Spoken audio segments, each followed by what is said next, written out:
लोकसभा निवडणुका जवळ येत असताना महायुतीत लोकसभेच्या निवडणुकीच्या आखाड्यात पहिलेच डझनभराच्या वर भावी उमेदवाराची गर्दी असताना पुन्हा एका बड्या नेत्याची यामध्ये भर पडणार आहे।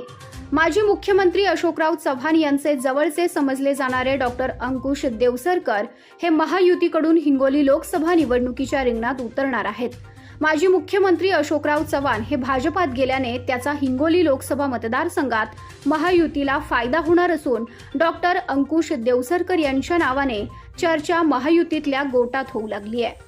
आपलं समाजाप्रती काहीतरी देणं लागतं या भावनेतून डॉक्टर अंकुश देवसरकर यांनी बऱ्याच वर्षांपासून प्रलंबित असलेला हार्डप ते देवसरी हा रस्ता स्वखर्चातून बनवून सामाजिक बांधिलकी जपली आहे। त्याचबरोबर मराठवाडा आणि विदर्भाला जोडणारा दुवा या जाणीवेतून जवळपास 15 वर्षांपूर्वी हार्डप गावाजवळून वाहणाऱ्या पैनगंगा नदीवर महत्त्वाकांक्षी बंधारा बांधण्यात आला आणि यातून या बंधाऱ्यातील जलसाठ्याचा उपयोग नदीकाठच्या बहुतांश शेतकऱ्यांना होतोय। कोरोनाच्या काळात देखील मराठवाड्यातलं पहिलं नांदेड येथे कोविड सेंटर डॉक्टर देवसरकर यांनी उभारलं। दरम्यान शेकडो नव्हे तर हजारो रुग्णांना त्यावेळी त्यांनी मदत केली। शालेय विद्यार्थ्यांची बौद्धिक क्षमता वाढवण्यासाठी अनेकदा स्पर्धा परीक्षा घेतल्या। हिंगोली लोकसभा मतदारसंघातल्या अनेक ठिकाणी शिबिरं घेतली। यातून अनेक रुग्णांना लाभ मिळाला। खेळाडूंचा प्रोत्साहन वाढवण्यासाठी कबड्डीचे सामने घेतले। लोकसभा मतदारसंघात अनेक ठिकाणी शंकरपटाचे देखील आयोजन केले। अशी एक नाही तर शेकडो उदाहरणं त्यांनी केलेली कामे याचा फायदा येणाऱ्या लोकसभा निवडणुकीत त्यांना होण्याची शक्यता आहे।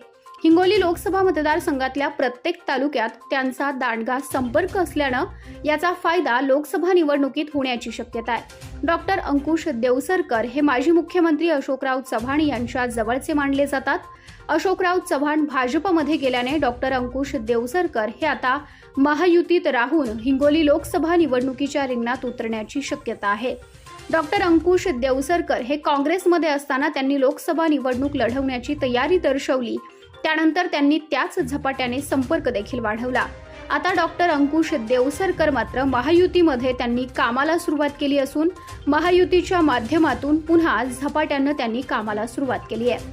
माजी मुख्यमंत्री अशोकराव चव्हाण यांच्याकडे येणाऱ्या लोकसभा निवडणुकीत महायुतीतील उमेदवार निवडून आणण्याची तथा उमेदवार देण्याची सूत्रांची दोर चव्हाण यांच्या हातात देण्याची शक्यता असल्याच्या चर्चा ऐकायला मिळत असताना त्याचबरोबर महायुतीमधल्या इच्छुकांच्या गर्दीत रस्सीखेच असल्यानं डॉक्टर अंकुश देवसरकर हे महायुतीकडून लोकसभा निवडणुकीच्या रिंगणात डझनभराची रांग असताना या रस्सीखेचमुळे डॉक्टर देवसरकरांचं नाव 1 नंबरला येण्याची शक्यता वर्तवली जाते।